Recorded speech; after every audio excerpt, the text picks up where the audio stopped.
Ini sahabat profesional, ini suatu kebodohan. 9 tahun belajar di Mesir, pulang bawa kebodohan, bukan membawa terkait dengan ilmu. Datangkan dalil di mana Salafi mengkafirkan orang yang bertawasul, yang berziarah kubur, dan orang yang beristighosa. Istighosa itu. Ya. Coba datangkan dalil mana itu orang Salafi mengkafirkan kalian, coba. Ya, bedakan antara orang yang menyampaikan hukum dan menghukumi, itu harus dibedakan. Ya, 9 tahun belajar di Mesir kan seperti itu. Ya, harus tahulah. Jangan sama dengan anak TK saja. di laut. Ayo.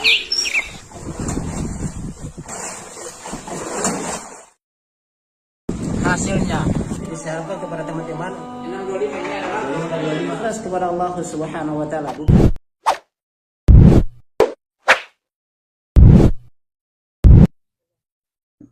Bismillahirrahmanirrahim. Assalamualaikum warahmatullahi wabarakatuh. Ya, sahabat Lampai Channel yang semoga dirahmati Allah Subhanahu wa taala. Alhamdulillah, kita bersyukur kepada Allah Subhanahu wa taala atas nikmat yang Allah Subhanahu wa taala curahkan kepada kita, sahabat Lampai Channel. Jadi di sini sahabat Lampai Channel, saya akan menanggapi ini Ustadz siapa yang lagi viral kemarin? Ya, Ustadz Muhammad siapa ya? Muhammad Nuruddin ya, sahabat Lampai Channel, yang kemarin lagi viral ini. Ini yang kita akan membahas sahabat Lampai Channel, kaulnya kemarin yang dia menjudge terkait dengan Salafi, mengkafirkan karena orang-orang yang yang melaksanakan tawasul, kemudian orang-orang yang berziarah kubur, orang katanya Salafi mengkafirkan. Dan ini sahabat Lampai Channel yang lagi viral sekarang ini lagi ya, bahwasanya PBNU minta kaum Salafi hentikan tuduhan tak berdasar ke Ustadz Nuruddin. Kemudian juga di sini Muhammadiyah bela Ustadz Nuruddin, saling menjatuhkan, bukan ajaran Islam. Nah, ini kita lihat sekarang begini sahabat Lampai Channel, siapa sebenarnya sih yang menjadi penyiram bensin itu sahabat Lampai Channel? Yang membuat api itu siapa? Ini yang membuat api kan Ustadz Nuruddin sendiri ya, yang kita sudah lihat call-callnya ya sahabat Lampai Channel, menyerang Salafi.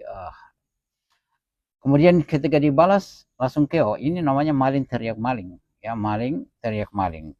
Dan terakhir statement beliau yang sebelumnya itu kan Salafi tidak menanggapi ini apa yang dia sampaikan di YouTube-nya ya, terkait dengan pemahaman yang dia memang tidak adil di dalam mensikapi perbedaan sahabat Lampai Channel. Sehingga terakhir yang dia menulis itu sahabat Lampai Channel, mungkin karena baper dia diserang terkait dengan sebenarnya dia dinasihati terkait dengan ucapan Natal ya sahabat Lampai Channel ya.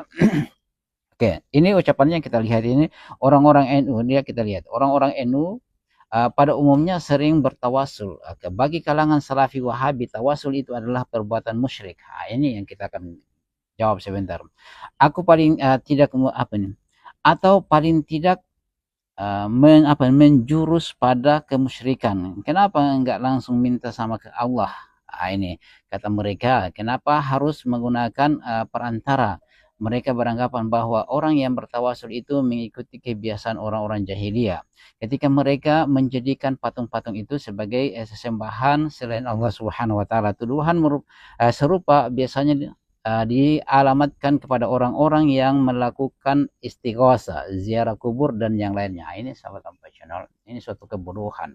9 tahun belajar di Mesir, pulang bawa kebodohan, bukan membawa terkait dengan ilmu. Ini bukan sebagai orang yang berilmu yang berbicara seperti begini, langsung mentuding bahwasanya Salafi itu mengkafirkan orang yang bertawasul, orang yang berziarah kubur, atau musyrikkannya orang yang berziarah kubur, orang yang bertawasul, orang yang beristighosa. Ini saya sudah katakan, ini suatu kebodohan yang merajalela, yang mendarah daging, sehingga pulang itu bukanlah 9 tahun belajar di sana yang didapatkan kebaikan, tapi kebodohan yang tetap lebih nampak sahabat Lampai Channel.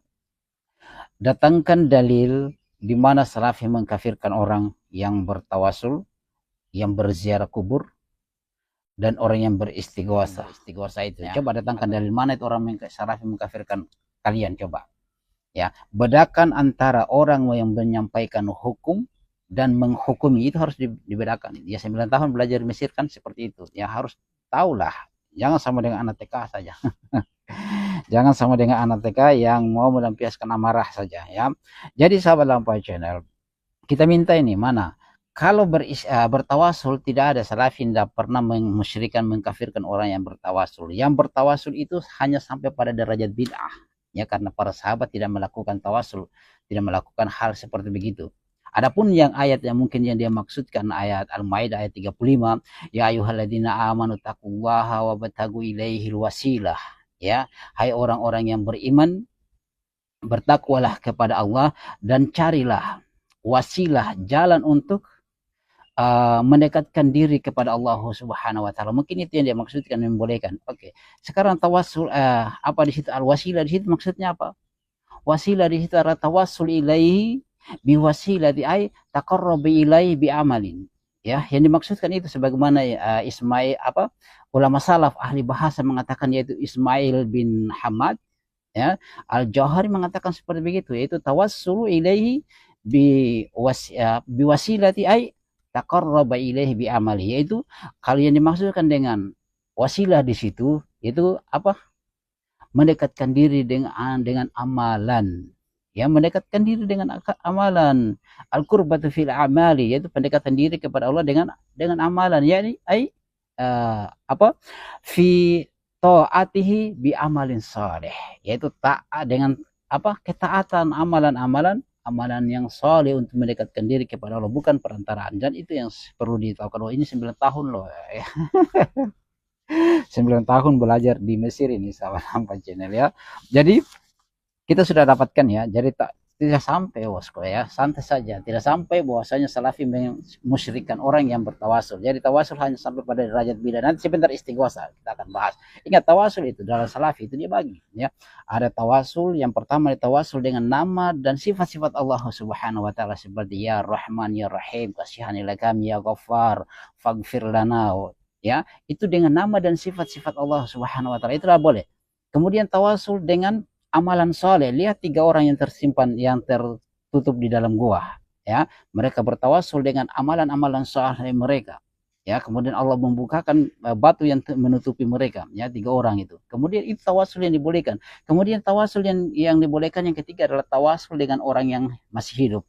Lihat para sahabat bertawasul melalui Ibnu Abbas ya, melalui perantaran Ibnu Abbas ya, karena mereka memohon bahwasanya Rasulullah telah meninggal, gitu.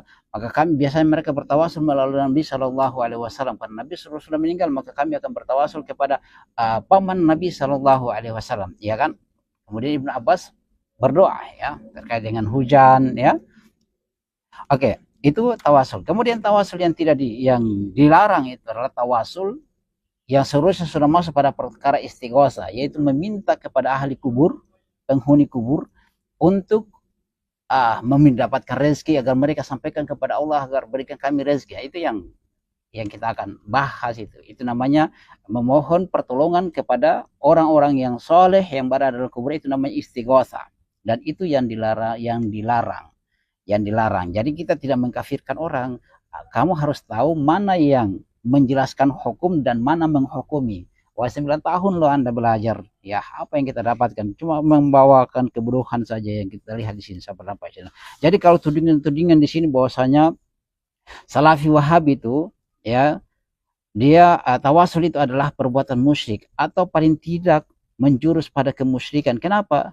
Karena tidak langsung meminta kepada Allah. Itu perbuatan orang-orang jahiliyah. Jadi yang kaum katakan bahwasanya yang dimaksudkan adalah wabatagu ilaihil wasilah, yaitu dengan amalan soleh ya. Engkau mendekatkan diri kepada Allah Subhanahu wa taala melalui amalan soleh, bukan melalui kepada orang yang sudah mati. Jadi ingatkan, tidak ada sampai pada derajat syirik untuk tawasul, hanya pada sampai derajat bid'ah saja, perkara yang tidak pernah dicontohkan oleh para sahabat, kemudian tabi'ut tabi'in ya, tabi'in dan tabi'ut tabi'in, bahkan para imam-imam yang kamu anggap ya, Imam Syafi'i, coba cari nas-nas yang menunjukkan bahwasanya dia bertawasul.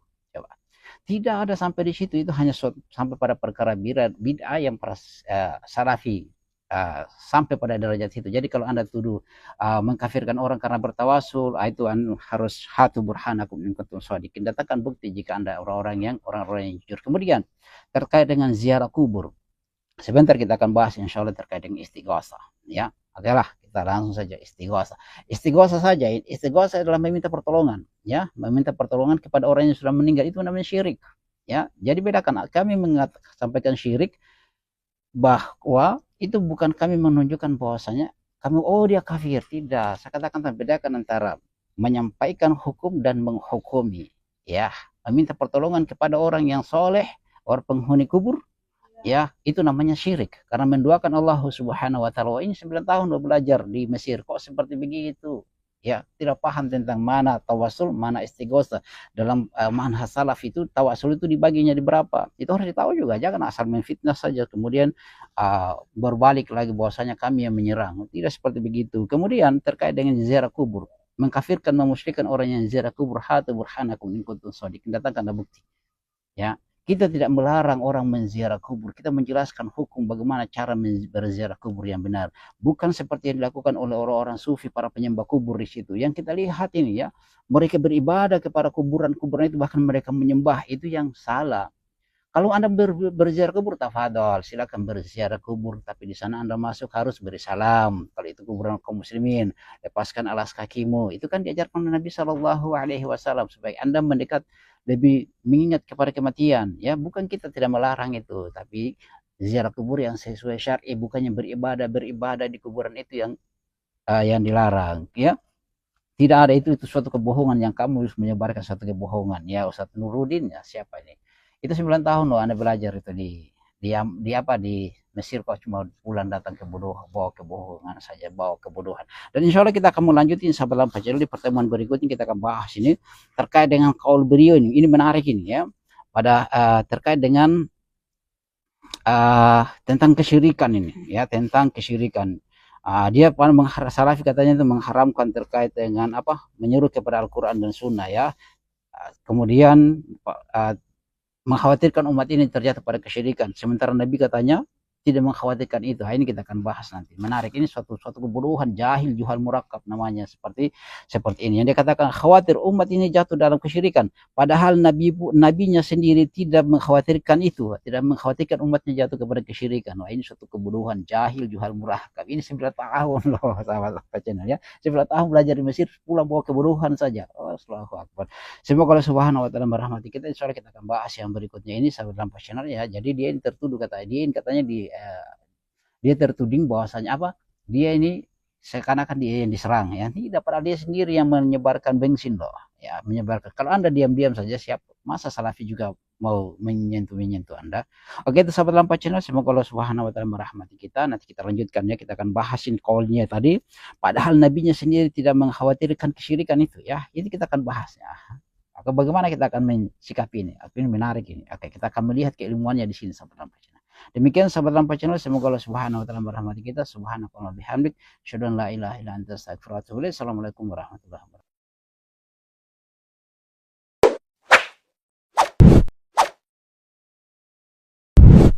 الحمد لله رب العالمين